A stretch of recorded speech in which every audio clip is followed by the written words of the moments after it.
नमस्कार, बहुत स्वागत है आपका। कार्तिक मास की शुक्ल पक्ष की प्रतिपदा तिथि को गोवर्धन पूजा मनाया जाता है। अन्नकूट पूजा दीपावली के एक दिन ठीक बाद यानी दीपावली के अगले दिन मनाई जाती है और इस दिन गोवर्धन पर्वत की पूजा का विधान है। साथ ही भगवान श्री कृष्ण के लिए अन्नकूट बनाया जाता है।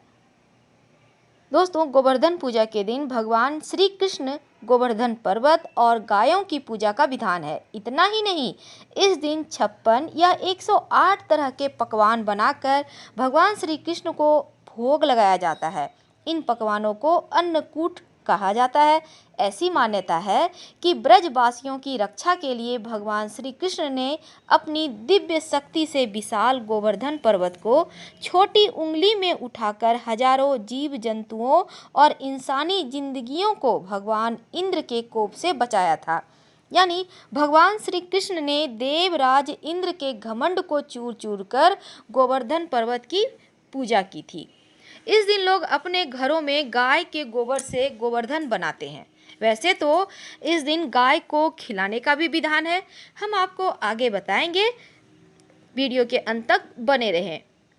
गोवर्धन पूजा कार्तिक मास की शुक्ल पक्ष की प्रतिपदा को मनाई जाती है और इस दिन का जो अन्नकूट क्या है, आप सोचेंगे अन्नकूट भला 56 भोग को कैसे? देखिए, यह अन्नकूट पर्व पर तरह तरह के पकवानों से भगवान की पूजा का विधान है।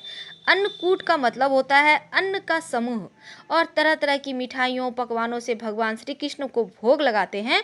मान्यता है कि भगवान श्री कृष्ण के अवतार के बाद द्वापर युग से अन्नकूट और गोवर्धन पूजा की शुरुआत हुई है।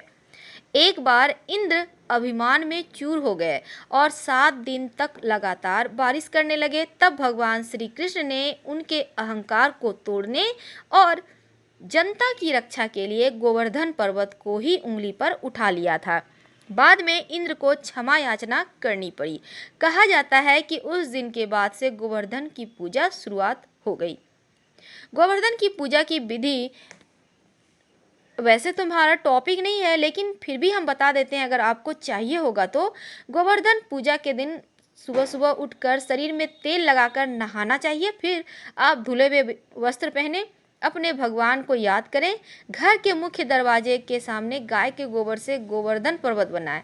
अब इस पर्वत को पौधा पेड़ की शाखाओं और फूलों से सजाइए और अपामार की टहनियाँ जरूर लगाना चाहिए। आपको मार्केट में मिल जाएगा इस दिन।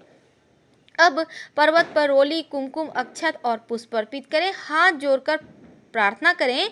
अगर आपके घर में गाय है तो फिर आप क्या करेंगे, गाय को स्नान कराइए, उनको श्रृंगार कीजिए, उन्हें रोली कुमकुम अक्षत पुष्प अर्पित करें, माथे पर तिलक करें गाय की। और अगर आपके आसपास गाय है तो वहाँ भी जा सकते हैं। आपके घर में गाय नहीं है तो गौशाला जाके कर सकते हैं। और गाय अगर नहीं है तो चित्र बनाकर भी उनकी पूजा आप कर सकते हैं। अब गायों को नैवेद्य अर्पित कीजिए। और गाय को क्या खिलाएंगे इस दिन? इस दिन आप मीठी चीज़ खिलाएंगे, जैसे आप लड्डू खिला सकते हैं या फिर आपने जो भोग लगाए 56 प्रकार के व्यंजन बनाए हैं तो थोड़ा सा और साथ में गुड़ जरूर खिलाइएगा। गुड़ खिलाने से बहुत सारे ग्रह सुपरिणाम देने लगते हैं। और इसके बाद आप गोवर्धन पर्वत और गायों को भोग लगाकर फिर आरती भी कीजिएगा।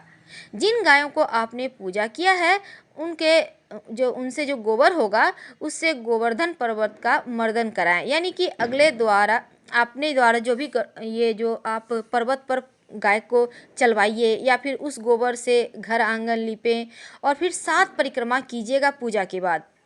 दोस्तों, वैसे तो भगवान विष्णु की पूजा और हवन भी किया जाता है, तो आप अगर इतना ज़्यादा नहीं करते हैं तो कोई बात नहीं। सिर्फ इस दिन गाय को आप अगर अपने हाथों से मीठी चीज़ खिलाते हैं, लड्डू मिठाई या फिर गुड़ खिलाते हैं, तो आपके जीवन की आधी परेशानी तो यूं ही खत्म हो जाएगी। और इस बार सोमवार के दिन है, शिव जी का नंदी, शिव जी की गैया और सोमवार का दिन अद्भुत संयोग है। फ़ायदा जरूर उठाएं समय का। फिलहाल हम आपसे विदा लेते हैं। हर हर महादेव।